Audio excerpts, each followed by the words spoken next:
Welcome to Hannity. Buckle up tonight. Another big breaking news night.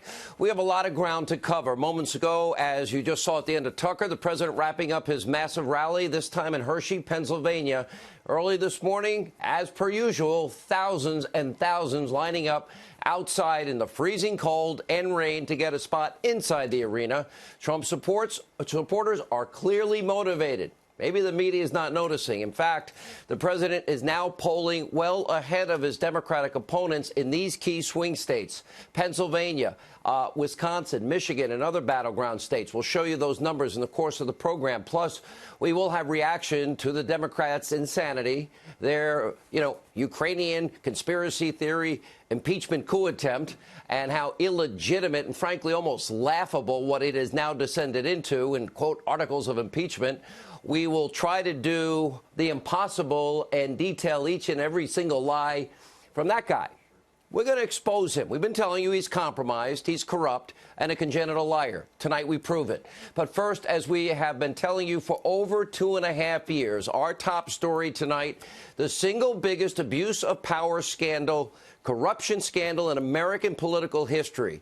Our country's most powerful tools of intelligence were weaponized against a private citizen and a presidential campaign, transition team, and president.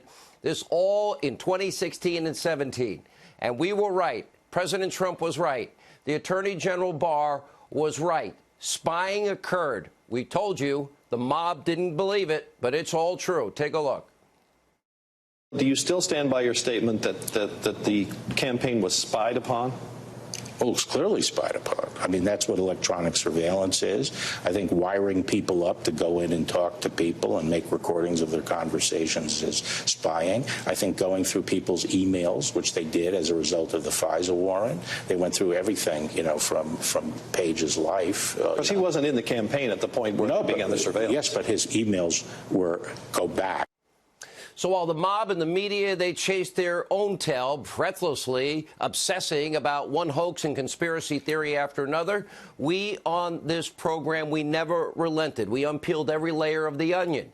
We covered this very real abuse of power, this very real corruption scandal, perhaps the biggest in history. A scandal that now the Attorney General of the United States just called intolerable. He's right. These are powerful comments. Pay close attention. These comments are not made in a vacuum. This is the Attorney General of the United States. He knows more than all of us on this. Take a look. I think our nation was turned on its head for 3 years. I think based on a completely bogus narrative that was largely fanned and hyped by an irresponsible press. And I think that there were gross abuses of FISA and inexplicable behavior that is intolerable in the FBI. Let me repeat. For 2.5 years, our ensemble cast, we got the crap beat out of us every day. We were beaten up. We were made fun of. It's all fine. I don't really care what anybody says anymore. But we, the people, we were right every step of the way.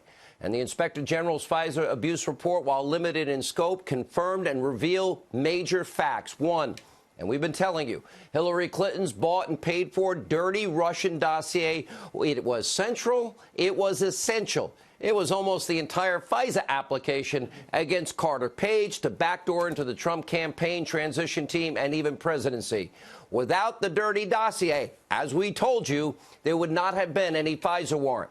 Second, the so-called intelligence in the dossier was nothing but garbage, lies, conspiracy theories, uncorroborated garbage based on one single source, never corroborated, never verified. In fact, as we told you, it was unverifiable. Third, the dossier's author, Christopher Steele, said his single source was an egomaniac that liked to boast. And fourth, Steele's single source told the FBI that his or her claims were never corroborated, were never conclusive, and were based on word of mouth or hearsay and a crude joke at the bar. Especially, remember the hookers, Moscow, Ritz-Carlton? Yeah, all of that information totally admitted from the FISA applications on purpose. That would mean premeditated fraud, perpetrated repeatedly on the FISA court. And according to the Inspector General, there were at least 17 significant failures, inaccuracies, and omissions. By the way, hey, super patriot Jim Comey, that's your FBI. That's you. You did that. You hurt the premier law enforcement agency of the world, not the rank and file. They are fantastic. You signed off on 3 of the 4 FISA applications. You never verified it because it was unverifiable. You knew full well that the information provided was never close to being vetted, true, or accurate, and that it was unverified.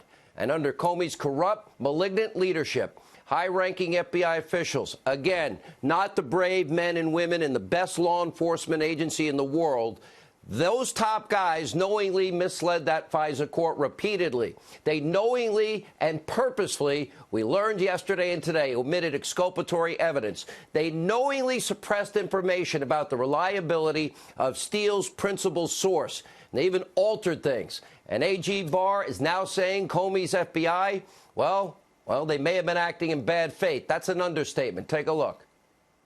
Here, to me, is the damning thing. They not only didn't tell the court that what they had been relying on was completely, rubbish. They actually started putting in things to bolster the Steele report by saying, well, we talked to the sources and they appeared to be truthful. But they don't inform the court that what they're truthful about is that the dossier is false.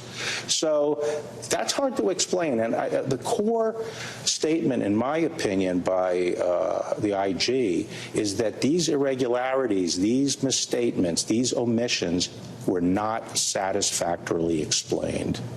And I think that leaves open the possibility to infer bad faith. What is Barr really saying here? That Comey is now a likely subject in the Durham Barr criminal probe? Well, I guess he didn't get the memo because Mr. Super Patriot, he's out there taking a victory lap, living in his conspiracy theory world and praising his own courageous leadership in the Washington Post. Mr. Comey, I've warned you about this before. You might want to hold off on popping the champagne. And guess what? You have the right to remain silent. And I suggest you might want to do that. We have a clear pattern now of willful misconduct. Comey, Brennan, Clapper, and all these other top officials in the Obama administration. And one of the most damning pieces of evidence is the fact that no one inside the Trump campaign, they never went to the Trump campaign, the candidate Trump, he's a patriot, and warned the Trump campaign about this counterintelligence investigation. Nope. Let's see. Brennan went to the Russians twice, and Obama went once to tell them. Take a look. What I find particularly inexplicable is that they talked to the Russians, but not to the presidential campaign. On August 4th, Brennan braced the head of Russian intelligence. He calls the head of Russian intelligence and says, we know what you're up to. You better stop it. He did it again later in August. And then President Obama talked to President Putin in September and said, we know what you're up to. You better cut it out. So they go and confront the Russians, who clearly are the bad guys, and they won't go and talk to the campaigns and say, what is this about? I'll have more, tell Vladimir, I'll have more flexibility after the election. Oh, instead of briefing the president, his campaign at the time, or members on his team about a possible threat, this is pretty unbelievable. Brennan, Obama, others, Comey used their meetings with the Trump campaign and transition team, secretly collecting evidence on Trump and warning the Russians. A setup, an insurance policy from the get-go. But let not your hearts be troubled, because Barr and Durham clearly are speaking out for a reason. They obviously, it's not hard to figure out, know things we do not know. And their now official criminal investigation is beyond serious. And I would believe justice is about to be served. It will take time. I'm not making any time predictions because, well, I thought that the Horowitz report would probably be out last May. Now, tonight, the president, he has every reason to be confident that those who have grossly abused their power, those that have been corrupt in 2016 and beyond, will, in fact, ultimately be held accountable to the fullest extent of the law.